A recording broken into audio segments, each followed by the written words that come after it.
On his wedding day, a millionaire decided to leave everything behind and walk away.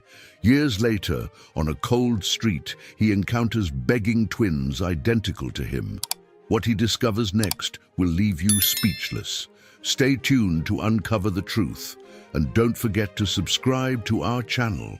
The autumn wind whipped through Catherine Monroe's wedding veil as she stood alone at the altar of St. James Chapel, her trembling hands clutching a bouquet of white roses.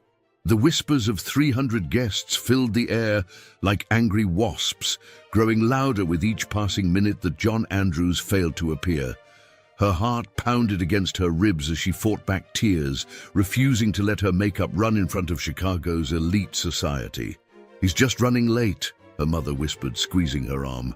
"You know how busy he is with the new development downtown." Catherine nodded mechanically, but deep down, she knew. After 8 months of dating and a whirlwind engagement, she had learned to read the signs.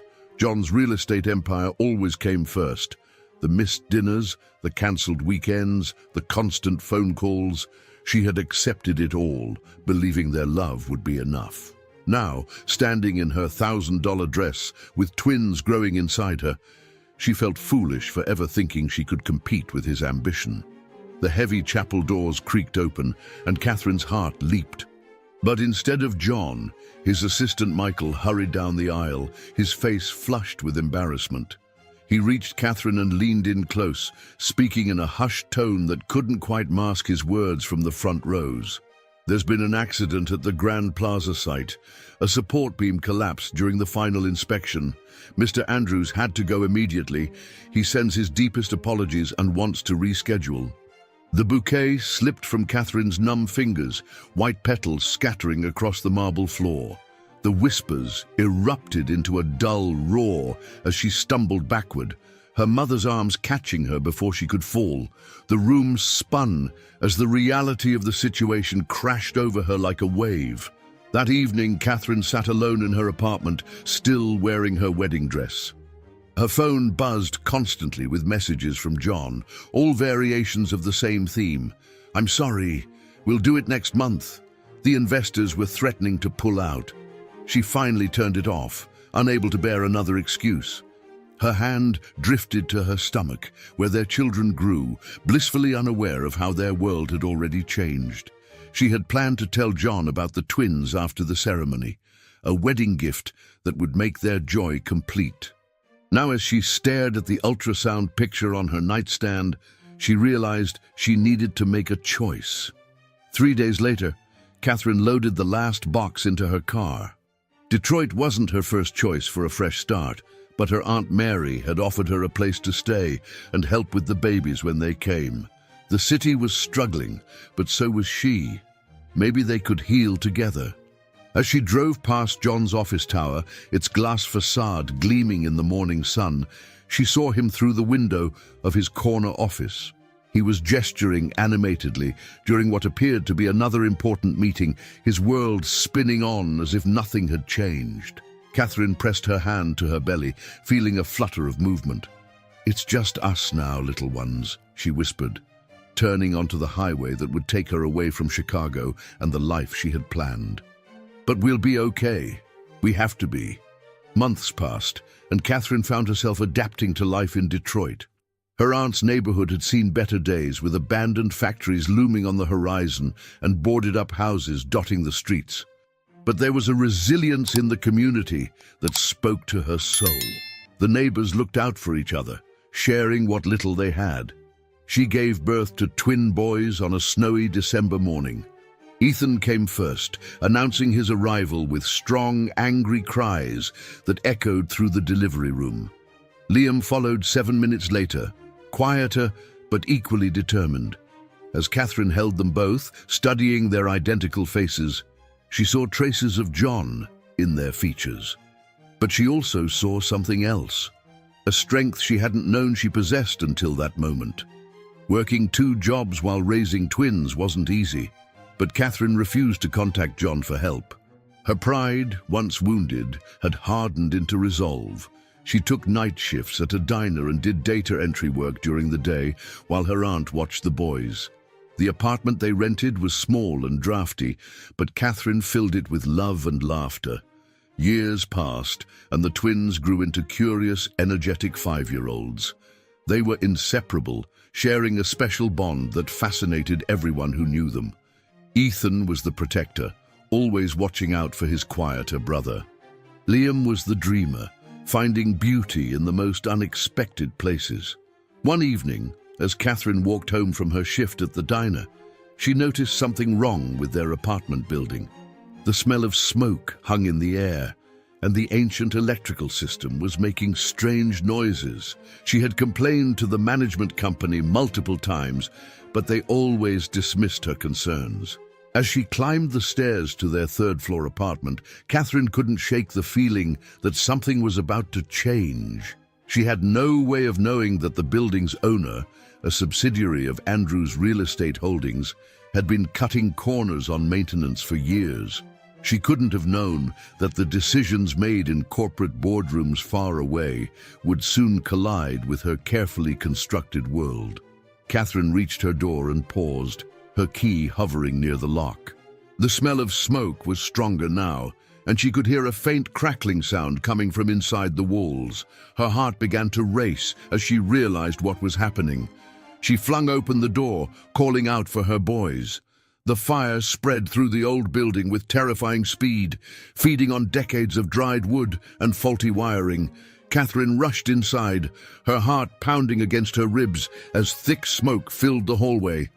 She could hear Aunt Mary's voice from somewhere above, calling out for the twins. The sound of sirens wailed in the distance, but Catherine knew they wouldn't arrive in time. She found Ethan and Liam huddled in their bedroom closet, clinging to each other as flames licked at the doorframe. Without hesitation, Catherine scooped them both into her arms, their small bodies trembling against her chest. The heat was intense, making it difficult to breathe or see. She stumbled toward the window, remembering the rusty fire escape they'd never had to use. "Hold on tight," she whispered to her boys, fighting to keep her voice steady. The metal groaned beneath their weight as they made their way down. Catherine's lungs burned with every breath, but she didn't stop until her feet touched the ground. She set the twins down just as a section of the building's facade collapsed with a thunderous crash. That's when she realized Aunt Mary hadn't made it out. Catherine turned back toward the burning building, but strong hands held her back. "My aunt!" she screamed, struggling against the firefighters who had finally arrived. "She's still up there!" Ethan and Liam cried out for her, their voices filled with terror. Catherine broke free from the firefighters' grip and ran back toward the entrance. The last thing she heard was her sons calling, "Mama!" before the doorway collapsed. The boys watched in horror as flames engulfed their mother. Their screams echoed through the neighborhood, mixing with the sound of shattering glass and crumbling brick. Neighbors tried to shield them from the sight, but it was too late. The image would be seared into their memories forever. In the days that followed, the twins were placed in emergency foster care while the authorities tried to locate any surviving family members. They were kept together at the insistence of their social worker, who recognized that separating them would only compound their trauma. Ethan and Liam barely spoke, communicating through silent glances and gentle touches that only they understood. Their first foster home was with the Wilsons, a well-meaning couple who had fostered dozens of children over the years. But they weren't prepared for the depth of the twins' grief. Ethan would wake up screaming in the night, reliving the fire over and over. Liam stopped eating, becoming so thin that they had to take him to the hospital. The Wilsons tried their best, but after 3 months, they admitted they couldn't provide the specialized care the boys needed. The second placement was with Margaret Chen, a retired nurse who lived alone in a small house near their old neighborhood. She had a quiet strength about her that seemed to calm the twins. Under her care, they slowly began to emerge from their shells. Margaret didn't try to replace their mother or force them to talk about their feelings. Instead, she gave them space to grieve while providing the stability they desperately needed. Margaret's house became their home for the next 7 years. She helped them maintain their connection to their old neighborhood, taking them to visit the memorial garden that had been planted where their apartment building once stood. Every Sunday, they would leave fresh flowers for their mother and Aunt Mary, talking to them about their week as if they were still there. Ethan grew into a fiercely protective 12-year-old, always watching out for his brother and Margaret. He took on odd jobs around the neighborhood, saving every penny in a jar labeled emergency fund. The trauma of the fire had left him with a deep-seated fear of being helpless. He needed to know that if something went wrong, he could take care of his family. Liam processed his grief differently. He found solace in art, filling sketchbooks with drawings of his mother's face, trying to capture every detail before memory could fade. He drew her laughing, cooking in their tiny kitchen, reading bedtime stories, moments of joy that helped balance the horror of their last memory of her. One day, while helping Margaret clean out her attic, the twins discovered a box of old newspapers. As they sorted through them, a familiar name caught Ethan's eye. It was an article about the fire, buried on page 6 of the Detroit Free Press.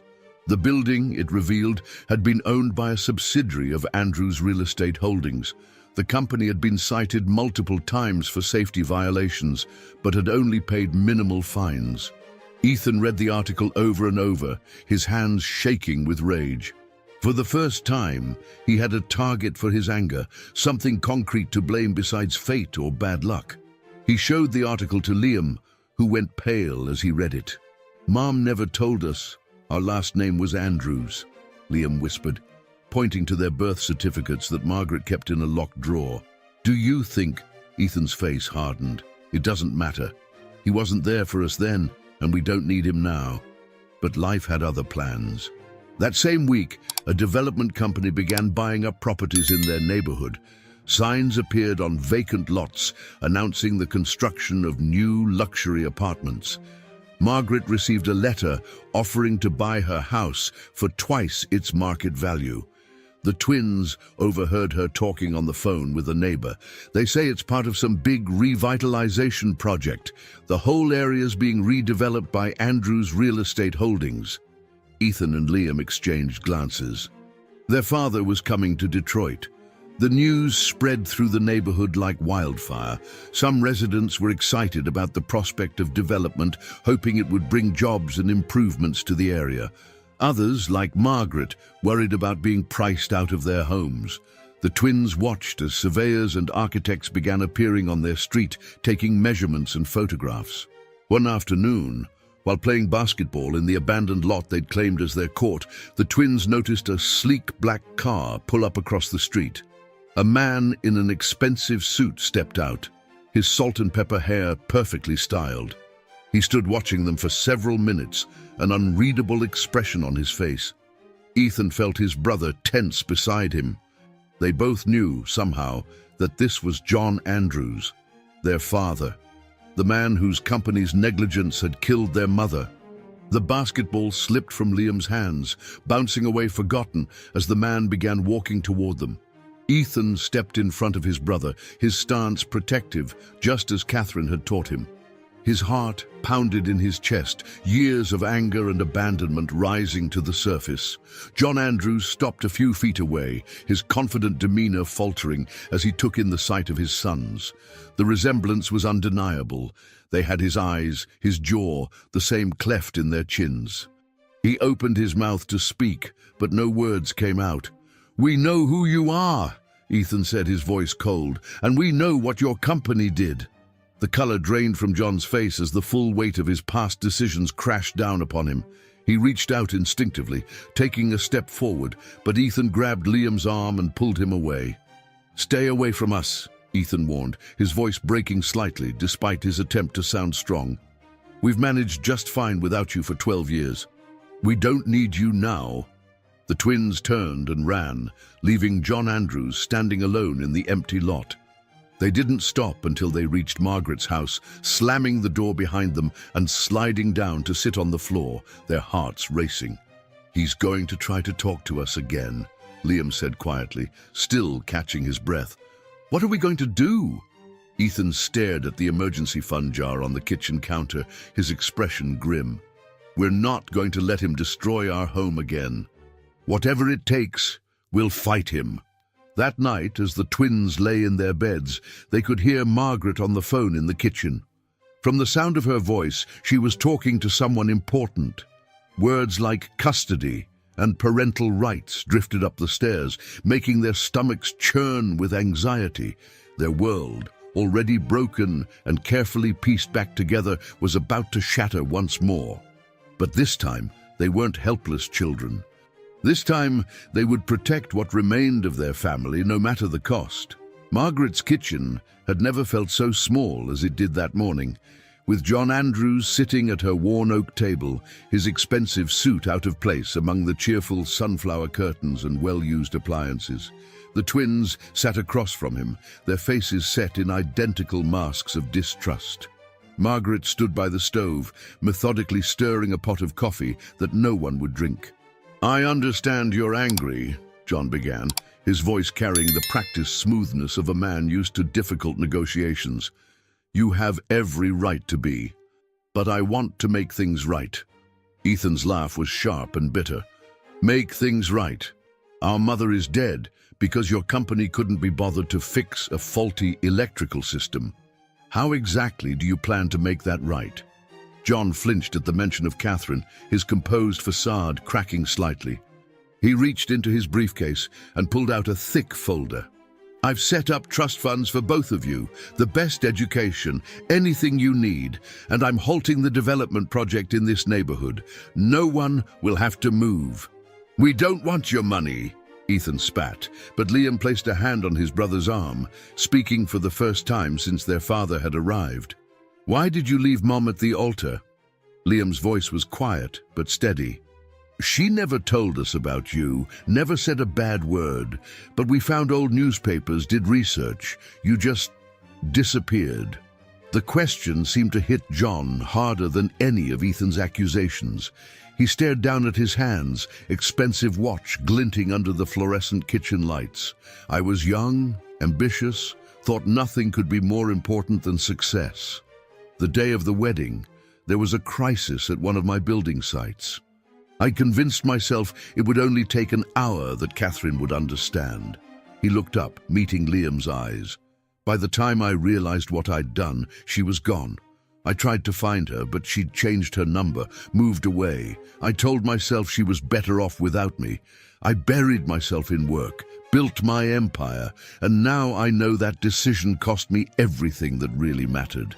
Margaret moved away from the stove, setting coffee cups in front of everyone. Her movements were deliberate, almost protective.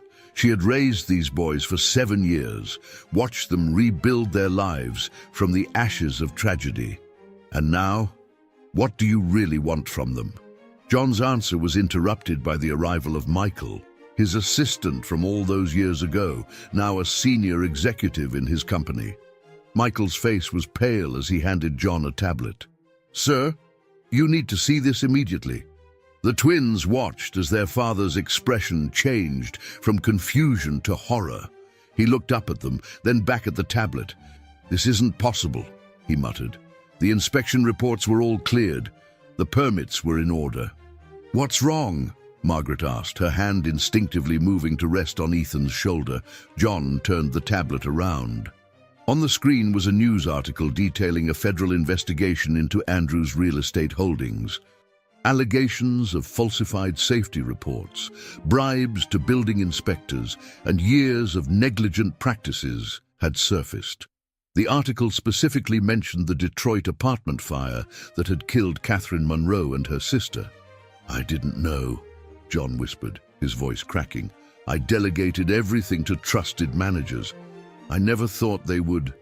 "You didn't want to know," Ethan corrected him, standing up so suddenly his chair scraped against the linoleum floor. "You were too busy building your precious empire to care about the people living in your buildings. And now you want to play dad, now that it's convenient for you?" Liam remained seated, studying their father's face. Unlike his brother, he saw something familiar in John's expression, the same look of helpless grief he sometimes caught in the mirror. "When did you find out about us?" he asked softly. 3 weeks ago, John admitted. "I was reviewing properties for the development project when I saw you both playing basketball. You look so much like your mother. I hired private investigators, found out everything. About the fire, about Catherine." His voice broke on her name. "I've spent every day since then trying to figure out how to approach you." Margaret spoke up, her voice gentle but firm. "These boys have been through more than any child should have to endure. They've built a life here with people who love them. If you truly want to make things right, you need to understand that you can't just walk in and take over." John nodded slowly, then reached into his briefcase again. This time, he pulled out a worn envelope, the paper yellowed with age. "I found this in my office safe last week. Catherine mailed it to me right after she left Chicago. I never opened it." He slid the envelope across the table. Liam picked it up with trembling hands, carefully opening it. Inside was a sonogram picture and a handwritten note. As he read it, tears began rolling down his cheeks. Ethan moved closer, reading over his brother's shoulder. "She was trying to tell you about us," Liam whispered. "She wanted you to know you were going to be a father." The kitchen fell silent except for the soft ticking of Margaret's old wall clock. John Andrews, the powerful real estate mogul, sat with his head bowed, shoulders shaking with silent sobs. The twins exchanged glances, years of practiced silent communication passing between them. Finally, Ethan spoke, his voice rougher than usual. "We need time. This doesn't fix anything, but we need time to process all of this." John nodded, wiping his eyes with an expensive silk handkerchief. "I understand. I'll leave my contact information with Margaret. Whenever you're ready, if you're ever ready, I'll be there." As he stood to leave, Liam spoke up again. "The development project, the one that would force people to move, would you really stop it?"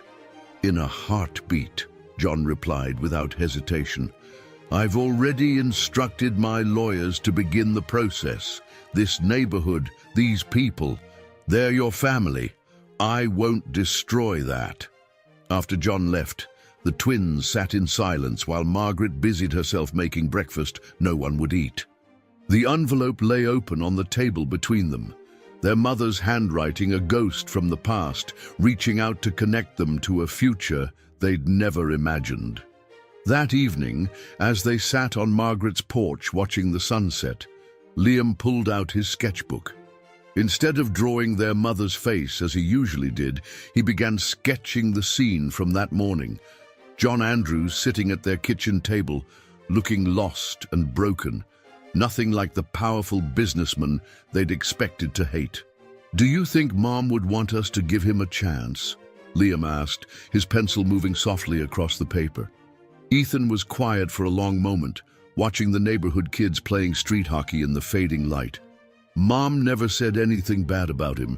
Even when things were really tough, she never blamed him. Maybe that means something." From inside, they could hear Margaret on the phone, her voice drifting through the screen door. She was talking to their social worker, updating her on the situation. Words like gradual integration and family therapy floated out to them. "He can't just buy our forgiveness," Ethan said firmly. "If he wants to be in our lives, he has to earn it. And he has to understand that this, Margaret, our neighborhood, our friends, this is our family too." Liam nodded, adding shading to his sketch. "Maybe that's why Mom never told us about him. She wanted us to grow up without anger, without feeling abandoned. She gave us love instead of bitterness." As darkness fell over Detroit, the twins remained on the porch, sharing the comfortable silence they'd perfected over years of shared trauma and healing. Their world had shifted on its axis once again, but this time they faced the change together, stronger for all they'd survived. Inside the house, Margaret found the envelope John had left, sealed and waiting on her kitchen counter. She opened it to find not just his contact information, but also documents showing the cancellation of the development project and the establishment of a neighborhood improvement fund, to be managed by a committee of local residents. At the bottom was a handwritten note. "I can't change the past, but I can try to protect their future. Please help me find a way to deserve their forgiveness." Margaret folded the note carefully and tucked it away. Tomorrow would bring new challenges, new emotions to navigate. But for tonight, she would let her boys sit on the porch, drawing strength from each other as they had always done, while she kept watch over the family they had built together. The federal investigation into Andrew's real estate holdings dominated the local news for weeks.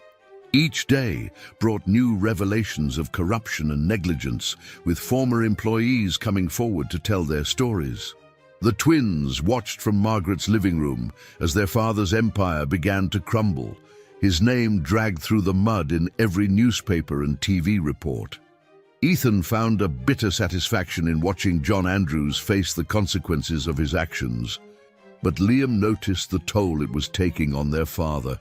During their carefully scheduled visits, always at Margaret's house, always with her present, John looked increasingly haggard. The confident businessman was replaced by a man who seemed to have aged years in a matter of weeks. One particularly tense afternoon, John arrived for their weekly meeting looking worse than ever. Dark circles shadowed his eyes, and his usually immaculate suit was wrinkled. He sat heavily in his usual chair at Margaret's kitchen table, hands wrapped around a coffee cup he never drank from. "They're charging Robert Chen with criminal negligence," he said without preamble. "He was the manager responsible for building maintenance in Detroit. He's the one who falsified the inspection reports, who ignored the complaints about electrical issues." His voice cracked. "He's the reason your mother died." The twins exchanged glances. Robert Chen's name had been all over the news lately, but hearing it from their father made it more real somehow. This was the man whose decisions had destroyed their family. "Are you going to jail too?" Liam asked quietly. It was the question that had been keeping both boys awake at night, though neither had voiced it until now. John shook his head. "No, the investigation cleared me of direct involvement, but I was the CEO. I should have known. I should have paid more attention instead of just chasing the next big deal." He looked up at his sons, his eyes red-rimmed. "I'm stepping down from the company." This announcement landed like a bomb in the quiet kitchen. Even Margaret, who had been pretending to busy herself with dishes, turned to stare at him. "What?" Ethan's voice was sharp with disbelief. "You're just giving up? Running away again?" "No," John replied, a hint of his old strength returning to his voice. "I'm taking responsibility. The company needs new leadership, someone who can rebuild trust and make real changes. And I need to focus on what's really important now." He pulled a thick envelope from his briefcase and placed it on the table. "I'm selling my controlling interest in the company. The money will go into a trust, but not for you boys. I'm establishing the Catherine Monroe Foundation for Safe Housing. It will fund repairs and safety upgrades for low-income housing across Detroit, starting with this neighborhood." Margaret sat down at the table, sensing the weight of the moment. "That's a big change, John. Are you sure?" "I've spent my whole life building something that turned out to be hollow," he replied, looking at his sons. "I want to build something real now. Something that would make your mother proud." Liam reached for the envelope, opening it carefully. Inside were detailed plans for the foundation, including a board of directors made up entirely of local community leaders and housing advocates. There was also a smaller envelope addressed to Margaret. "I want you to be on the board," John told her. "You know this community, you know what these families need, and..." He hesitated, glancing at the twins. "You've done what I should have done. You've been there for them." Margaret opened her envelope, her eyes widening as she read. "This is the deed to your house," John finished, "and enough money to make any repairs or improvements you want. It's not a bribe," he added quickly, seeing Ethan's expression darken. "It's security for all of you." The twins watched as Margaret's hands trembled slightly. They knew she had been worried about keeping up with the aging house's maintenance on her limited income. This would change everything for her. "Why now?" Ethan demanded, still suspicious. Why not years ago? Why did it take a federal investigation for you to care about people in your buildings? John's response was interrupted by a commotion outside. They could hear raised voices and what sounded like a crowd gathering. Liam went to the window and pulled back the curtain. "It's the news vans," he reported. "They must have found out you're here."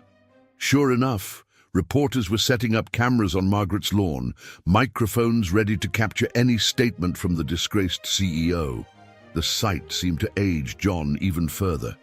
"I should go," he said, standing up. "I don't want to bring this circus to your door." But as he moved toward the back door, Ethan surprised everyone by speaking up. "Wait, use the front door." "What?" John turned, confused. "Use the front door," Ethan repeated. "Show them you're not hiding. Show them you're here with your family, trying to make things right." The word family hung in the air between them. It was the first time either of the twins had acknowledged any connection to John beyond biology.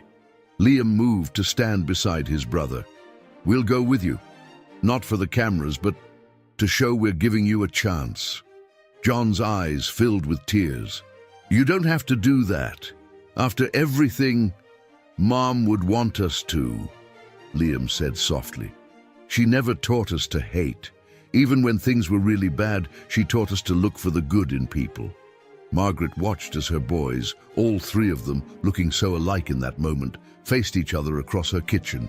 The healing wouldn't happen overnight, but maybe this was a start. The front door opened and cameras flashed as John Andrews emerged with his sons on either side of him. The reporters shouted questions about the investigation, about his resignation, about the company's future, but John didn't respond to any of them. Instead, he turned to face the twins.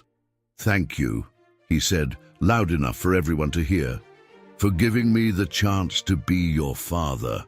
The cameras captured it all.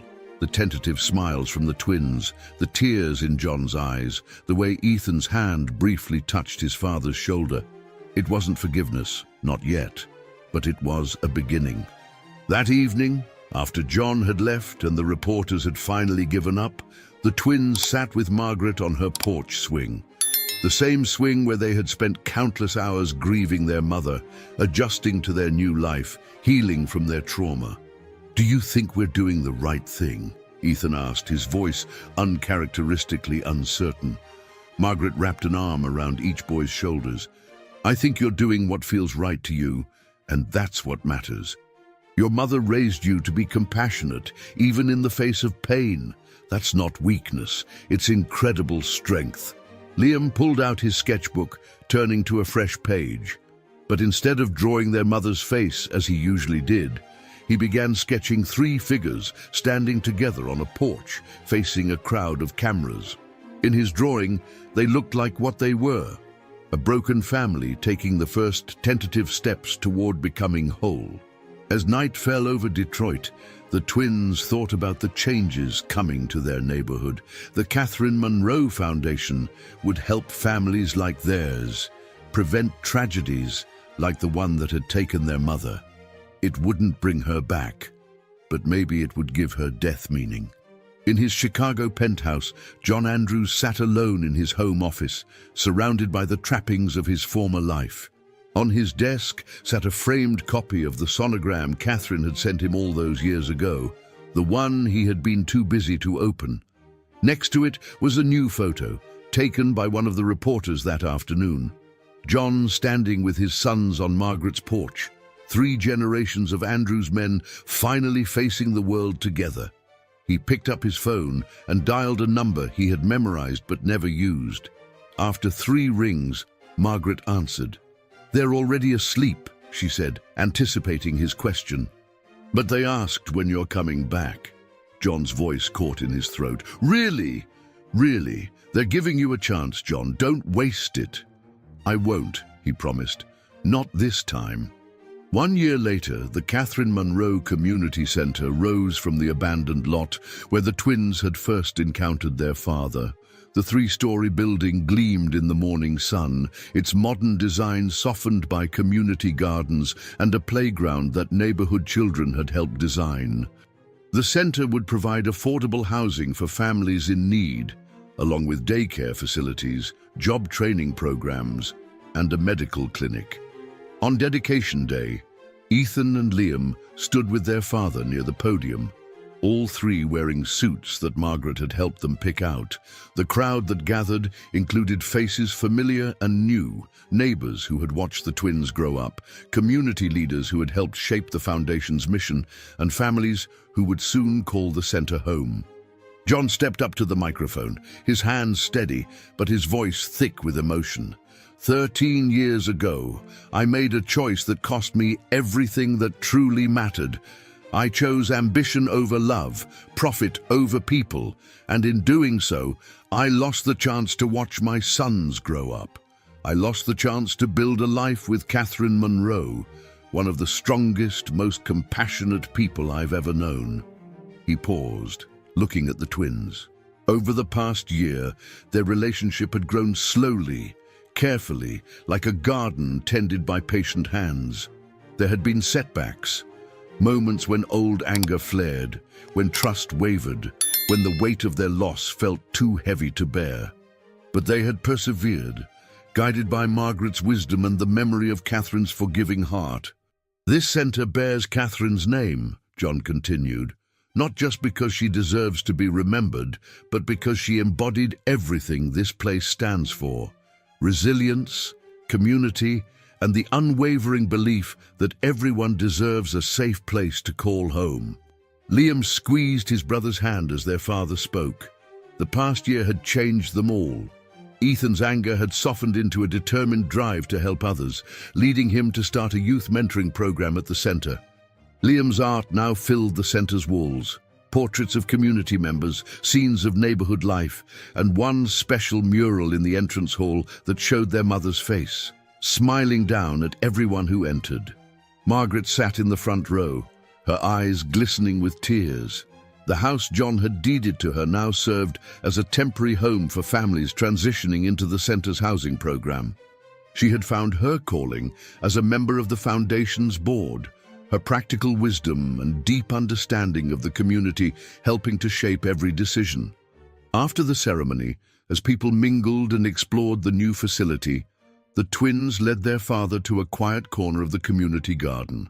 A small memorial stone sat among the flowering plants, engraved with Catherine's name and the words, "Her love built more than buildings." "Mom would have loved this place," Liam said softly, placing a hand on the stone, "especially the garden. She always wanted one, but we never had the space." John knelt beside the memorial, touching the engraved letters gently. "She would have done it better than me. She understood what people really needed, not just shelter, but a true home. That's what Margaret gave us," Ethan added, his voice carrying none of the bitterness that had once characterized his references to the past. "And now we can help give that to other families." The sound of children laughing drew their attention to the playground, where neighborhood kids were already making the space their own. Among them was a young girl who had recently moved into one of the center's family apartments with her mother, escaping an abusive situation. The twins had taken her under their wing, recognizing in her the same resilience they had learned from their mother. "I have something for you both," John said, reaching into his jacket pocket.